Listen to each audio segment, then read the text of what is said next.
Welcome back to Michelin Raceway Road Atlanta for the Superbikes at Road Atlanta, the second championship weekend here in the 2025 MotoAmerica season. You can see some dark clouds still off in the distance, but fortunately the lightning has moved out, and that means that we can get ready for Supersport. Motovation Supersport qualifying session number 1. We had practice earlier this morning. Take a look at some of the riders that are getting ready. There's Tyler Scott. He's hoping for a good weekend this weekend, Roger. Yeah, you see all the riders trying to focus on the track conditions and seeing how fast it's going to dry and where the wet spots are so they can stay on top of it and when this session goes green. Take a look at the practice results I mentioned from this morning. That was under blue sky with a dry racetrack. Matthew Skoltz was able to lead that session in defense of his Supersport title, but the competition is tight, Roger. Yeah, it's tight. You can look all the way back there. Jake Lewis, Cam Peterson, Tyler Scott, Blake Davis, Josh Hayes, T. Cobbs, Dave Anthony, and Kayla Yakoff rounding out the top 10. Nice little gap for Matt down to second, half a second, but from there it is really tight all the way throughout the field. In total, we have 32 Supersport bikes on the property. One of them that did not get out this morning, Corey Alexander. There were a handful of riders not able to make any laps in practice, so these qualifying sessions become even more important. Yeah, more important, and also the weather makes it a little bit more tricky because now Corey's missed out on a whole dry session, and you know the track looks a little half wet, half dry right now, so that can really put him down throughout the weekend. But I think you'll see all these riders just try to watch the track and wait for it to dry out. And it's qualifying tomorrow morning, and there's a chance of rain as well. So this could be, even though the track's a little half wet, half dry, this could be the session that sets the grid. I like the way that you put it just a moment ago. The sun's got some horsepower. If the sun can stay out here over Michelin Raceway, it should dry out pretty quick. There is the number 23 Ducati of Corey Alexander that we were mentioning, needing to get some laps here in this qualifying session. You see the number 19 bike right there beside him. That is Kayla Yakoff. She was inside of the top 10 this morning. Who are you looking at here in qualifying? Well, I think for PJ and Matt, the two guys there, you see Matt heading out. I was wondering what kind of tires they would go out. You can see he's actually going out on the rain tires. I wasn't really sure with the track conditions, and that's a good call. Probably go out and see what the conditions are like and then kind of come up with the team. But Matt, PJ, see what those guys can do. The Jake Lewis, the guy that's top 3 this morning. This class is so competitive, Jamie. You can go all the way down inside the top 10 and find somebody that has a chance to win this weekend. This is a 25-minute qualifying session for the Motovation Supersport riders. Set the provisional grid. There is another qualifying session tomorrow morning, but as you mentioned, Roger, a chance of rain then as well, so it's really just the unknown. You've got to go out in the conditions that you have at hand. Yeah, and also they've declared this a wet session, so you know this is going to be, if it rains tomorrow, this is your opportunity to see the track when it's wet. So you might want to get out there pretty early now and see where the slick spots are, because if we have one of these rainstorms or whatever going into the race either tomorrow or the next day, they don't have to give these guys those that 7-minute whatever laps they get before the race. This is it.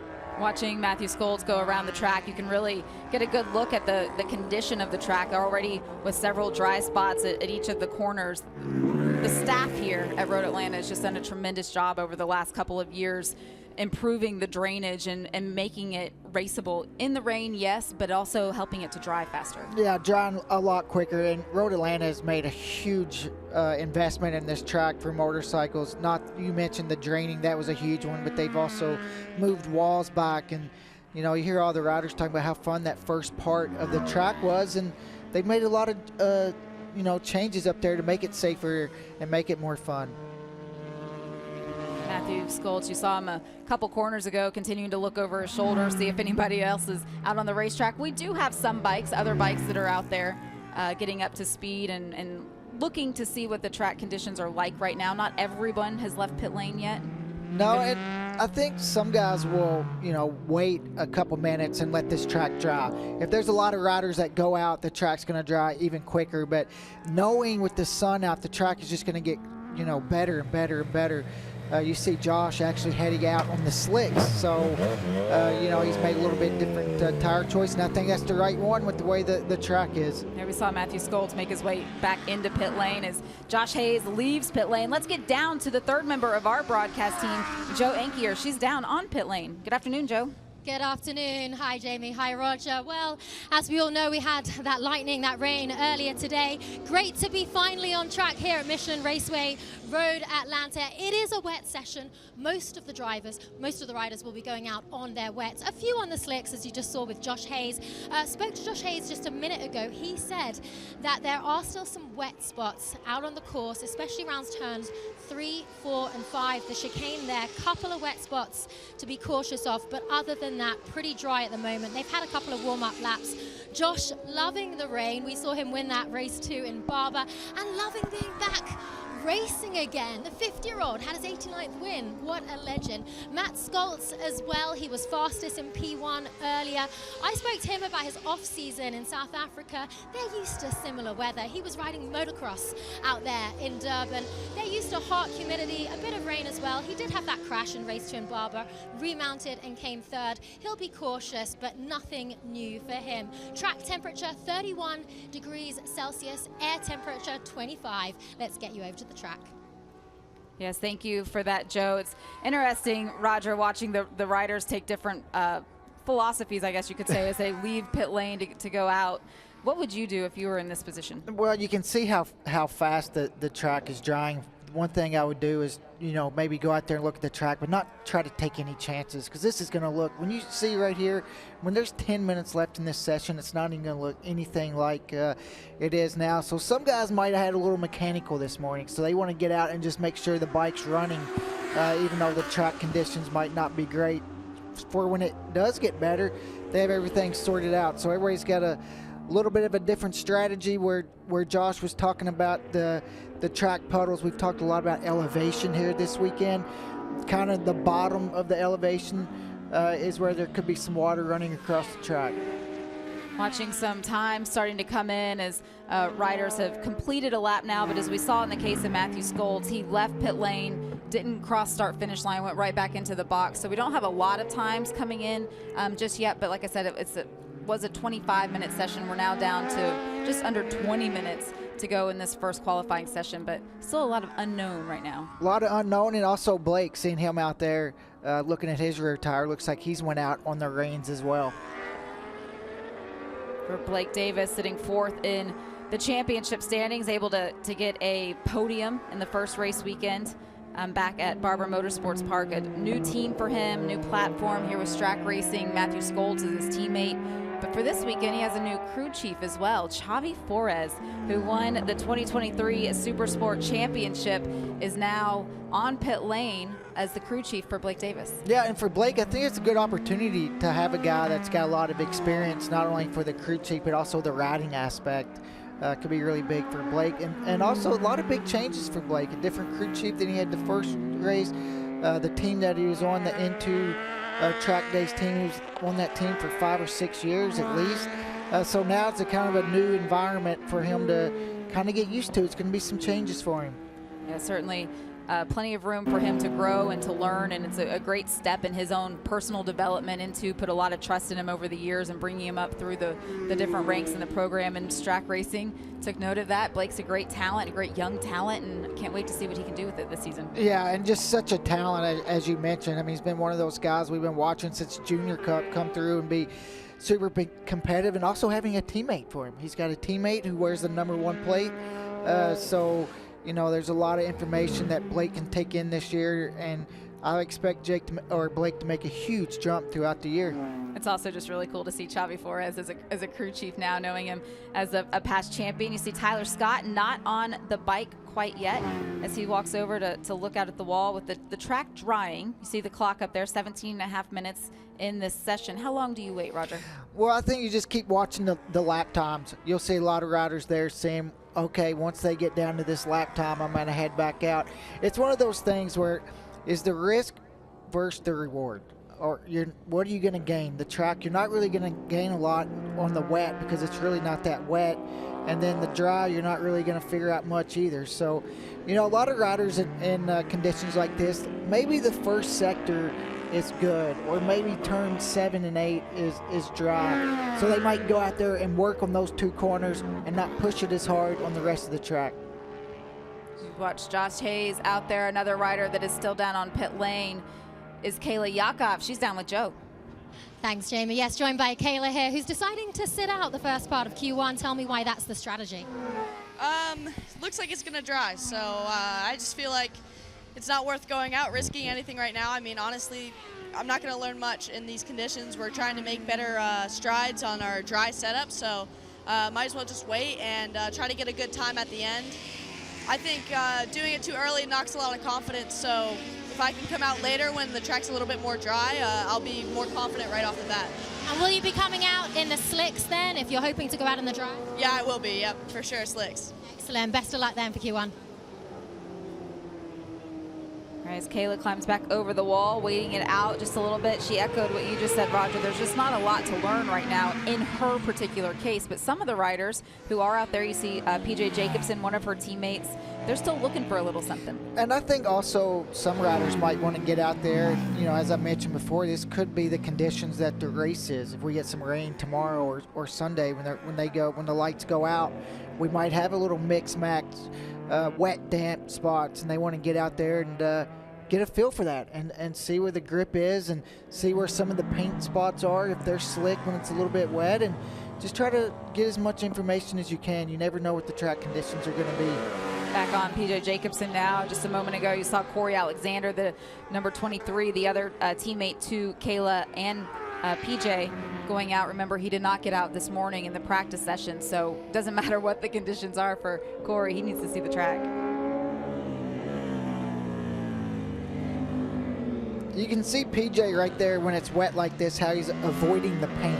You know, in the dry, when the riders come through that little chicane there, they're going over the paint. He's just being a little bit cautious now with the track being a little bit wet. Pretty dry through here. Look at this turn 5 there. It's looking pretty dry through there.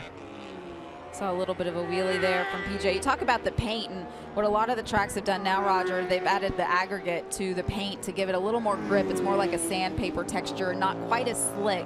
Makes a big difference on two wheels. Huge difference, especially right here on the exit getting onto the straightaway. And I know Road Atlanta has that good paint as well, but riders, you know, they want to try to avoid it at first, and then once they get going quicker and once qualifying, you know, toward the end, they're kind of getting that good lap in, they're going to go over that paint. See the number 48, Max Van, ready to go out. Tyler Scott, his teammate, looked like his bike was still sitting there on pit lane, but would expect to see him out in the next couple of minutes now that the track is, it looks more and more dry as the session continues. The sun's still shining here at Michelin Raceway, Road Atlanta. And look at Josh Hayes, the guy that's got the most amount of experience of any rider in this class is the guy that's out there putting the laps in. And that just shows you how important he has figured out throughout his career what it's like to maximize that track. When it's green, you need to be out there. He said that when we talked to him on the preview show, that this season he's ridden, so far he's ridden more than he's ridden in years, in a decade, he said. And for him, he wants to keep going through the motions. He doesn't want to sit on the pit wall and watch everybody else. He wants to be out there, and he said he can still learn something. You've got the bikes are different now, like everything that he's looking for. He just needs laps to figure it all out.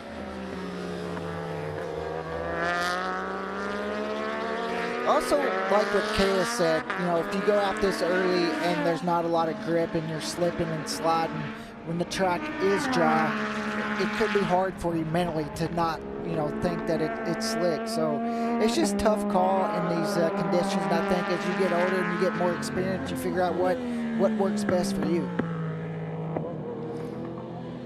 See Josh there, he's going over the paint, So everybody's just kind of doing their own thing and starting to figure it out. Last lap, Josh did a 35.5. This morning they did a 28.8, so they are slowly getting closer there.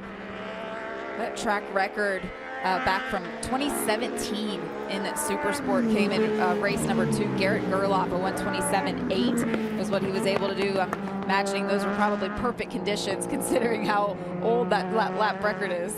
Different conditions, the rules were a little bit different then as well. But, we've seen this class getting closer to track records all year. With the competitive as it is, I think this weekend we're going to see some really fast lap times if the track stays dry. The competition level in Supersport, you said it earlier, you could just go all the way down through past the top 10, and any of the riders could win it on any particular day with the right set of circumstances. It's just so competitive right now. see the number 13, Owen Williams, aboard the Suzuki. Inside of the top 3 right now.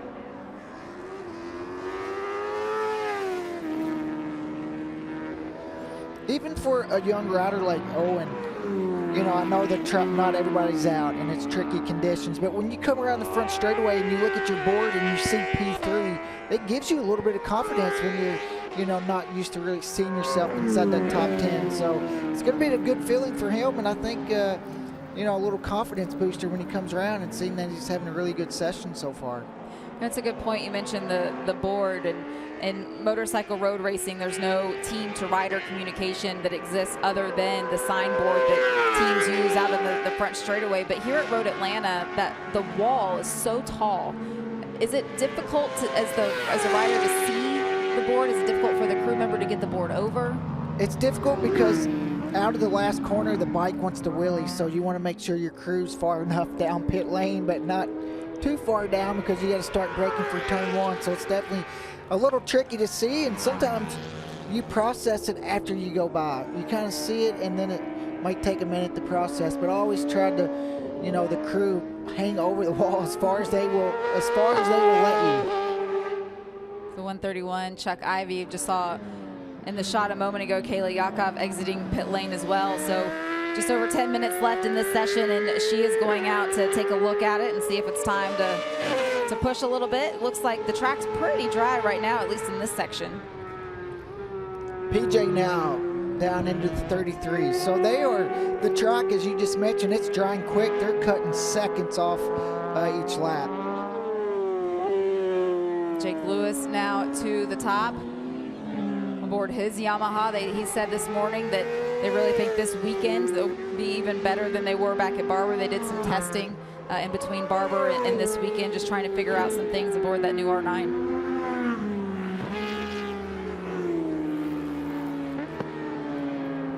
Jake had a good session this morning inside the top 3. Won Supersport race last year at Mid-Ohio, and I think he feels like he can win races this year and fight for that title. And hopefully that test, they learned a lot where they can, you know, the Strack boys were a little bit quicker than the other Yamaha teams at Barber. So great for all just to go testing and, you know, give their riders that resource.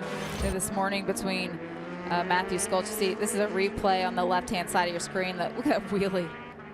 Yeah, we hear a lot of riders talk about that, the rises here, and you know, he wheelies like that, but he has to hurry up and put the front wheel down because he needs to start braking for that last corner. You're talking about the gap that Matthew Skoltz had over some of the other Yamaha teams back at Barber this morning in practice session under blue skies.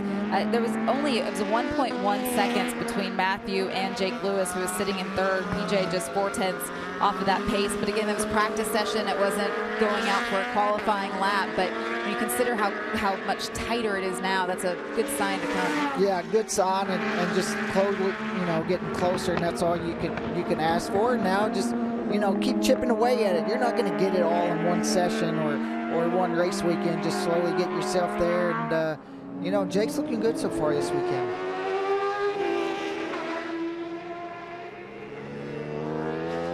And Torrin Collins, you saw that at number 71. He was right there. He was 12th this morning in that practice session, so that was a pretty good session for him, looking to move up just a little bit more. 25, that's Dave Anthony. Called himself a one-man band for this season. He's doing a lot of the work himself and just looking to go out there and be competitive, just continue to feel like he can ride with the rest of the group. Yeah, another, you know, we talk about Josh being up there in age, Dave Anthony also. It's just so impressive to me to see these guys that's been around as long as they have. It's just still that fire and still the drive that they have to get out there and go at it with these youngsters. Dave Anthony right now inside of the top 10. He's sitting in 8th. Just over 7 minutes remaining in this first qualifying session. It is a qualifying session despite the tricky conditions that we have. See the number 45, Cam Peterson, in Supersport for the full season this year. But unfortunately, Roger, you remember back to round number 1 back at Barber, Cam Peterson was not cleared to race in race number 2. So he had to take a 0 there on the points board, and now he's got to claw himself back into it. Yeah, and also that's tough. You see Matt there right behind him. Cam's going to pull over and try not to get in anyone's way, but you talked about the risk versus the reward when this session started. Cam Peterson comes in a little bit hurt. So do you want to risk bad track conditions to go out there and get that lap in or wait? So all that comes into play, but he needs a big weekend. You know, he crashing in the warm-up Sunday morning and missing that second race, spotting these guys a lot of points, so he's already found himself in a little bit of a hole. See Matthew Skoltz there, the number 1 plate, getting into a little bit of traffic. And for Matthew Skoltz, he pushes every single session. He wants to end the session on the top of the time charts now behind his new teammate Blake Davis, as he's going to get around him pretty cleanly here. But for Matthew, you can see with his head down, he wants to move himself back to the top. Yeah, and also knows that this could set the grid as well. But Matt, as always, as you mentioned, he's one of those guys, he has his head down every lap out there, and, you know, passing guys, and he doesn't waste any time. Corey Alexander, it's like the team giving him the go-ahead to leave pit lane. The issues this morning and this session becoming even more important just in terms of getting ready for the rest of the weekend, but it could set the field. Currently he is being shown, I'm looking for him on the timing board, and looks like he still needs to go out and put down a representative time. It's going to be a big last 5 minutes. You know, he's not, even if the bike is running well, he missed the track time this morning, and so he missed out on setup and making the bike better.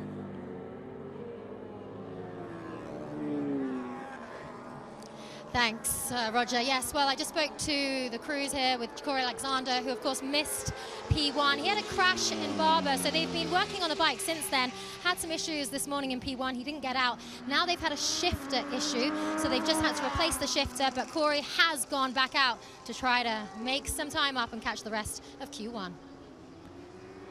So the damage continuing over from the wreck and the carnage that we really had at Barber in race number 2, with many of the teams having struggles in that very, very wet race. But for Corey now to have the shifter issue as well, it's got to be frustrating. Yeah, big time frustrated, but you know, all you can do is kind of not let it, you know, boil over to on the track. You got to kind of put it behind you and go out and try to learn as much as he can. This last 5 minutes, not going to get a lot of laps, but you know, unfortunately, sometimes that's the way these sessions go. See the number 70, Tyler Scott, on his first flying lap. He put himself right inside of the top 12. So very quickly getting up to speed by waiting until the track was just a little bit drier. And now with just over 3.5 minutes left in this session, we'll see what he can do on his next time by. And Matt just did a 29.7. That's only a second off his best time this morning. So track conditions are definitely getting a lot better. Even looking on the screen, now that more riders have been out on track, you can tell it's pretty dry. And just how quickly it dries. That's the point we were making about how great Road Atlanta is for getting the water off of the racetrack and letting it dry quickly. But for Tyler Scott, this race last season, one of the things that he said was that he needed to take it just one lap at a time. He needed to calm down a little bit, not try to push himself past that limit every time he goes out, and that mindset's bringing him into this season as well, and to see if he can go for a title. And that's the thing, just, you know, he's still really young. He skipped the Twins Cup class, and now he moves up to Supersport for the last couple years, and there's still a lot to learn. I feel like last year he looked at himself a lot. He kept talking about how he needed to improve and he needed to make things better, and Tyler seems like he's been able to do that.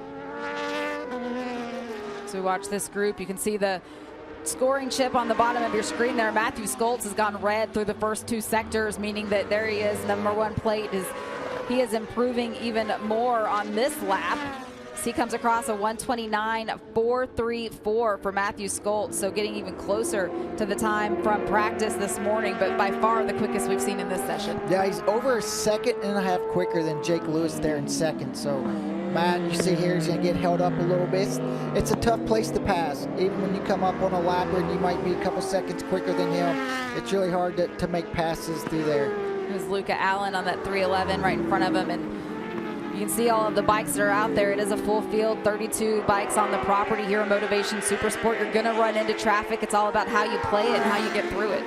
And that's the thing now, this lap is gone away. So now for Matt, all you need to do is try to get past these guys before the next lap starts, before you get to the start-finish line, and try to get a clean lap, because it will be his last one. Yep, 1.5 minutes remaining in this session. So as long as he can cross the start-finish line, he'll be able to start one more lap. As you look at PJ Jacobsen there on the number 15, currently down in third. That lap able to improve to a 1:30.3, closing the gap to Matthew Skoltz, down now less than a second for PJ Jacobsen, and he's going to get another lap.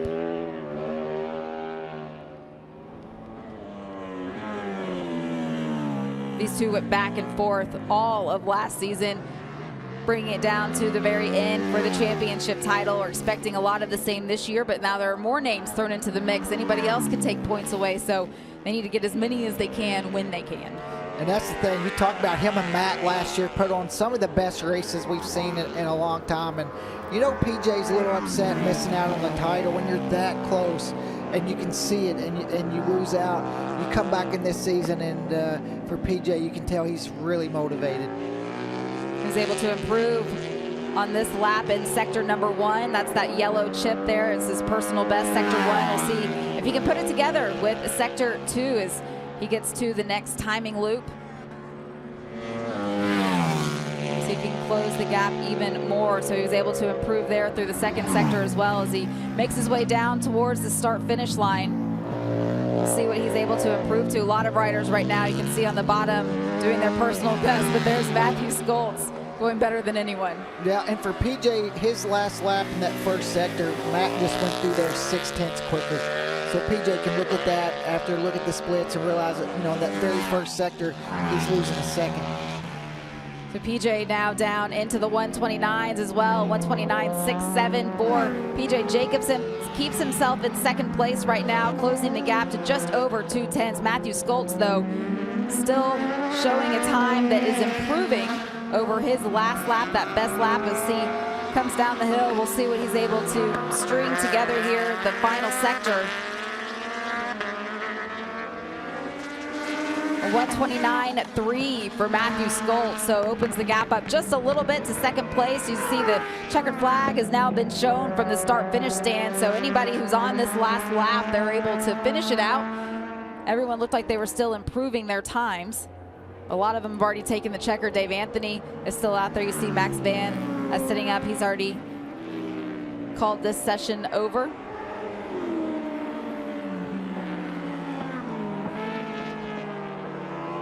So Matthew Skoltz with a just over 0.3 of a second lead now in this first qualifying session over PJ Jacobsen. Who has work to do overnight, Roger? Well, I think Matt is going to have some work to do as well, but for PJ and the rest of the crew, not only was Matt able to do that fast lap, but he was backing them up. That wasn't just one lap. So I think the rest of the guys, you know, and they missed out this whole session with the track being a little bit wet. They don't really know if the changes they made were in the right direction. You see all the riders stopped out on the racetrack. The two MotoAmerica signboards there to the right-hand side of the track. That is this spot designated for practice starts that they're only allowed to do at the completion of a session. So that's why you see them all stack up out there. Get a good practice start here in Supersport. And considering that as soon as you go through turn 1, you're going uphill, the start's really important. It's really hard. And you see Matt, whenever he passed those riders up into turn 2, how hard it is to pass. And that's why you want to qualify really well and get a good start, because if you get it, you know, you get shuffled back early on in that race, it's hard to make moves, and that leader could be out front putting really good laps, just slowly pulling away. Take a look at the results from qualifying session 1, Motovation Supersport. Matthew Skoltz, of course, leading the way, PJ Jacobsen, but Blake Davis able to be up there on that provisional front row. Yeah, good day for Blake, I think. Josh Hayes also a lot quicker this weekend in the dry than he was at Barber. Then you got Tyler Scott, Cam Peterson, Jake Lewis, Kayla there inside the top 8, Teague Hobbs, and Dave Anthony. Great session for Dave Anthony being inside of the top 10. Go down a little bit further. We had Max Van, Torrin Collins, Logan Monk all rounding out the top 13. So a lot of names that can still find some improvement. There's some ground to make up overnight. We have another qualifying session Not only in Motovation Supersport, but in all 5 of the categories. There will be another qualifying session tomorrow morning. So teams will all go to work overnight and see what else they can find before we get into racing tomorrow afternoon. There's been a slight change in the schedule if you've been following along with us all day. After the storm that came through, a little bit of a shift. So the next class that we will have out on the racetrack will actually be Superbikes. So we have Superbike qualifying at session 1 will be up as soon as the break here between the two classes. Everybody can get their spots out on pit lane and get ready to roll. And you know, all the Superbike guys was watching this session, watching the times and seeing how good the track was before they go out, so they have a pretty good idea. Okay, he was almost as quick as he was this morning, so the track conditions have to be close to 100%. And in the next 10 minutes, the track conditions are going to improve even more. The sun is out now. You can see it there on pit lane, how dry the ground is at this point. So track's going to be pretty similar to what we had this morning. See Cam Peterson there over in the Parc Fermé area. Tech control. All of the riders. It's one of the requirements after the qualifying sessions. All of the bikes have to go to the same area. Crews can't touch them. They can't make any changes until they get the go-ahead from the MotoAmerica tech officials that they can get the bikes back over. Just make sure everybody is within the regulations before we set the field.